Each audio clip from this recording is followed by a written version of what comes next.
Welcome back to this module on analyzing and interpreting evidence of student learning. Recall that this module delves into four main ideas of analyzing evidence.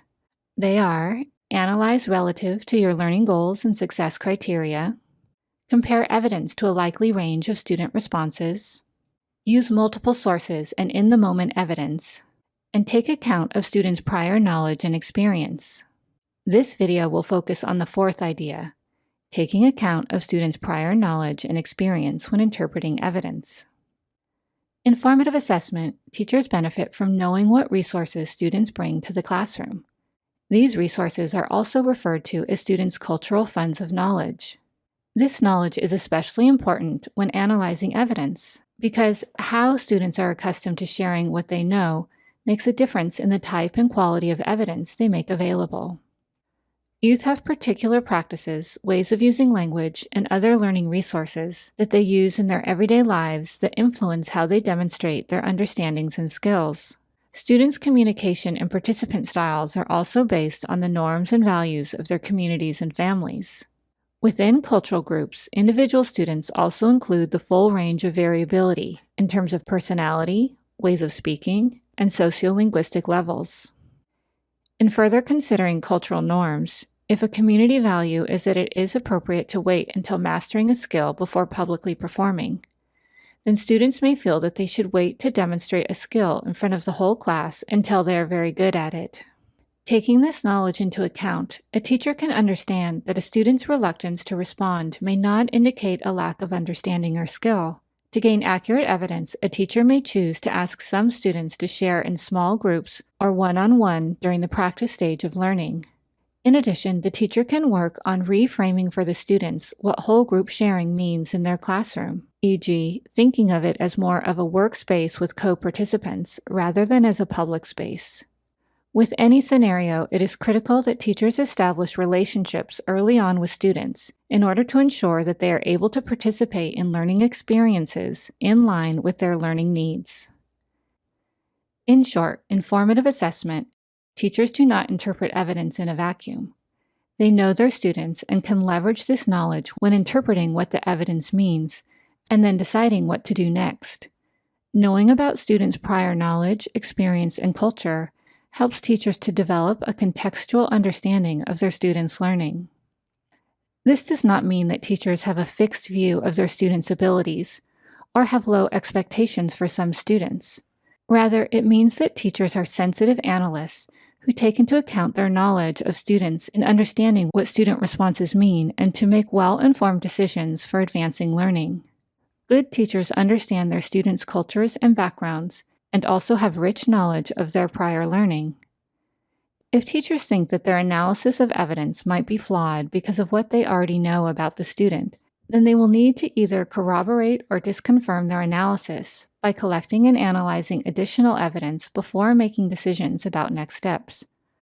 For example, in a lesson on family relations, a teacher sets a learning goal for her students to understand how to introduce themselves appropriately to different tribal members using clan names in the target language. This learning goal was set based on the teacher's assumption of her students' background knowledge. In this lesson, students role-play with one another, providing introductions of themselves to their partner. The partner plays the roles of different community members who need different information in their introductions based on their clan affiliations. The teacher listens in on the student talk. At first, she thinks that some students are having trouble remembering the clan names in the target language. But after listening further, she realizes that many students don't have a full understanding of the clan structure in their tribes. Based on this newly collected evidence and an updated interpretation of her students' understanding of their clan system, the teacher decides to provide a mini lesson to the group of students who are missing this important building block. At the conclusion of the mini lesson, the teacher has gained confidence that these students now have the background information they need. She has them continue role-playing. Now she can accurately determine knowledge, specifically whether students understand how to introduce themselves in the target language to various individuals in their tribe based on clan affiliation. Students may have only emerging capabilities in certain aspects of the target language, while being competent in others. For example, knowing everyday social language but not formal language, or having a good understanding of topic vocabulary but not of action verbs. Having a sense of these capacities for each student ahead of time can help the teacher better identify growth in student learning and track progress during the course of instruction. Next, we'll pause and reflect. What cultural experiences and knowledge inform your students' current learning? Make a list of factors that you keep in mind when analyzing evidence of student learning. Pause the video a moment for reflection. Suggestion note. While teachers will most often likely analyze evidence on their own, there are significant benefits to involving colleagues. Other teachers can greatly support the analytic process, providing insights that a single teacher may not be able to infer independently. This collaborative process goes a long way towards gaining deeper insights into student learning. A peer may have different cultural or content knowledge that can inform the analysis.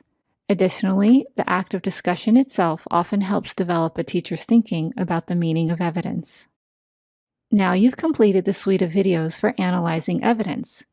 Please answer the following exit questions to wrap up this module. This module introduces one part of the formative assessment process, analyzing and interpreting evidence of student learning.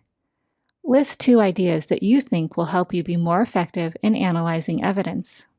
Learning goals, success criteria, gathering evidence, and analyzing evidence are all connected in the formative assessment process. In your own words, how do these elements of the formative assessment process work together? Pause the video a moment to reflect on these questions. Thank you. You have completed the module on analyzing and interpreting evidence of student learning.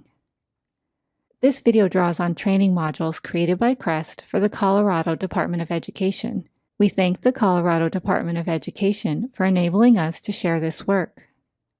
We are also grateful to the following individuals for their contributions to these modules: Brenda Padletti Sullivan, David Sullivan, Anjanette Williston, and Angela Landrum.